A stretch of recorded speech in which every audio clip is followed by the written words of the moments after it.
तो कैसे हो दोस्तों आप सब और क्या हाल चाल है आप सभी का। तो दोस्तों आज के इस वीडियो में हम आपको बताने वाले हैं कि भारत की शिक्षा बीएस अमेरिका की शिक्षा क्या खासियत है, क्या गुण है। आज के इस टॉपिक में हम आपको क्लियर कराएंगे। तो चलिए दोस्तों देर ना करते हुए वीडियो की शुरुआत करते हैं। तो दोस्तों हम थोड़ा उच्च लेवल पर चलते हैं और आपको समझाने का प्रयास करते हैं। दोस्तों हमारे सौर मंडल में कुल 8 ग्रह हैं। उन 8 ग्रह में से एक ग्रह का नाम पृथ्वी है और पृथ्वी का आकार अंडाकार है और पृथ्वी पर 71% जल मौजूद है और 29% स्थल है। यानी कि पृथ्वी पर 3/4 भाग हमारा जल से घिरा हुआ है और 1/4 भाग पर मानव निवास करते हैं। अब बात आते हैं कि इस 1/4 भाग में हमारे कुल 195 छोटे बड़े देश हैं और एशिया उनमें से सबसे बड़ा महाद्वीप है। और एशिया की बात करते हैं तो इसमें 48 देश आते हैं और इन 48 देशों में से पहले नंबर पर चीन और फिर दूसरे नंबर पर भारत एक ऐसा देश है जिसकी जनसंख्या अत्यधिक है और भी देशों को मिलाने के बावजूद। यानी कि 2018 के मुताबिक हम बात करें चीन की जनसंख्या तो इसकी जनसंख्या 139 करोड़ है और 2018 के मुताबिक भारत की जनसंख्या 135 करोड़ है। अब आप समझ गए होंगे कि मैंने जनसंख्या की क्यों बात की, क्योंकि जिस देश की जनसंख्या अधिक है वहाँ पर हर एक समस्या है, चाहे वो शिक्षा की बात क्यों ना हो, चाहे वो बेरोजगारी की बात क्यों ना हो, चाहे जिस बात की। जहाँ पर जनसंख्या अधिक वहाँ पर शासन संसाधन सब चीज़ में कमी ही रहती है। तो आज का जो हमारा टॉपिक है वो है शिक्षा पर।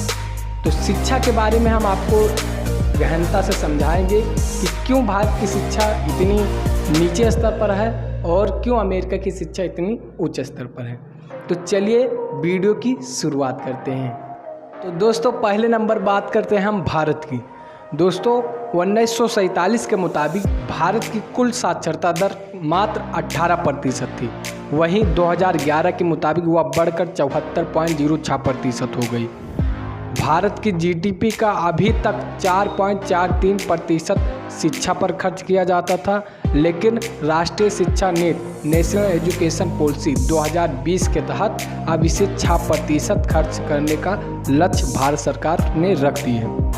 दोस्तों भारत में अध्ययन कर रहे छात्रों को निम्न श्रेणियों से गुजरना पड़ता है, जैसा कि पहले श्रेणी है हमारी प्राथमिक विद्यालय जो प्री के 3 साल और 1 से 5 तक का अध्ययन कराती हैं।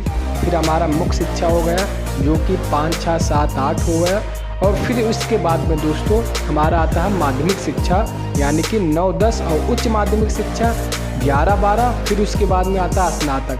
कोई स्नातक 3 साल का रहता है तो कोई 5 साल का होता है, वो आपके पाठ्यक्रम के अनुसार डिसाइड होता है। फिर उसके बाद आता है स्नातकोत्तर जो कि मात्र 2 साल का होता है। ये लेवल है छात्रों के आगे बढ़ने का। दोस्तों भारत में 14 वर्ष तक के छात्रों के लिए फ्री में सुविधा उपलब्ध है, पढ़ाई के लिए, वर्दी के लिए और दोपहर के भोजन के लिए। दोस्तों भारत अपने जीडीपी का कुल 4.43% खर्च करती है और यह 137वें नंबर पर है जो इतनी कम खर्च करती है दुनिया के और दूसरे को मिलाने के बाद में। और दोस्तों अब बात करते हैं कमियों की। दोस्तों भारत में शिक्षा पर सिर्फ ग्रेड का ध्यान देखा जाता है कि आप किस ग्रेड पर है। सिर्फ फल की चिंता करते हैं, ये नहीं देखते हैं कि उसके पीछे संघर्ष क्या है। संघर्ष को कोई नहीं देखना चाहता, सिर्फ और सिर्फ ग्रेड। तुम कल क्या कर रहे थे इससे मतलब नहीं, लेकिन तुम आज क्यों हो इस जगह पर इससे सबसे मतलब होता है। और विद्यार्थियों के सर्वांगीण विकास की ओर कोई अध्ययन नहीं करता है कि हाँ विद्यार्थियों के चरित्र का भी एक नियम बनाया जाए और उनके चरित्र को भी सुधारा जाए। और यहाँ पर दोस्तों थ्योरी ज़्यादा पढ़ाया जाता है, आपको रटाया जाता है, लेकिन आपको प्रैक्टिकल उसे कराया नहीं जाता है। तो यही सारी कमियां हैं दोस्तों भारत सरकार में शिक्षा के ऊपर। दोस्तों बार बार आलोचनाएं भी होती रही है, लेकिन भारत सरकार ने अभी उस तरह शिक्षा नीति नहीं अपनाई जो वास्तव में होना चाहिए। दोस्तों अब बात करते हैं अमेरिका की। दोस्तों 2019 के मुताबिक अमेरिका की कुल जनसंख्या 32.82 करोड़ है और वहाँ के 99% लोग साक्षर हैं। अमेरिका की जीडीपी 1402 लाख करोड़ की है और वह अपनी जीडीपी का 6.09% शिक्षा पर खर्च करता है। और वहाँ पर अध्ययन कर रहे छात्रों को निम्न लेवल पर आगे बढ़ना होता है। पहले होता है किंडरगार्टन जो कि प्री शिक्षा देती है, फिर उसके बाद में प्राथमिक विद्यालय हमारा आता है जो कि 1 से 8 तक देता है, फिर हमारा आता है माध्यमिक विद्यालय जो कि 9 और 10 होता है, फिर उच्च विद्यालय यानी कि उच्च माध्यमिक विद्यालय जो कि हमारा 11-12 होता है, और उसके बाद में हमारा होता है स्नातक यानी कि कॉलेज स्तर की पढ़ाई जो कि हमारी 3 से 5 साल तक होती है, वो पाठ्यक्रम के आधार पर तय की जाती है।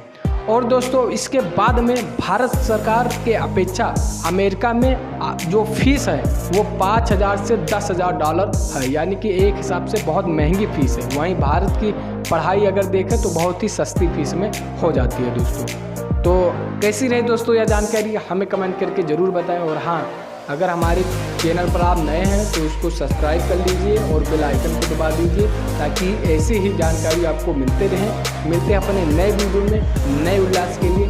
जब तक के लिए जय हिंद, जय भारत।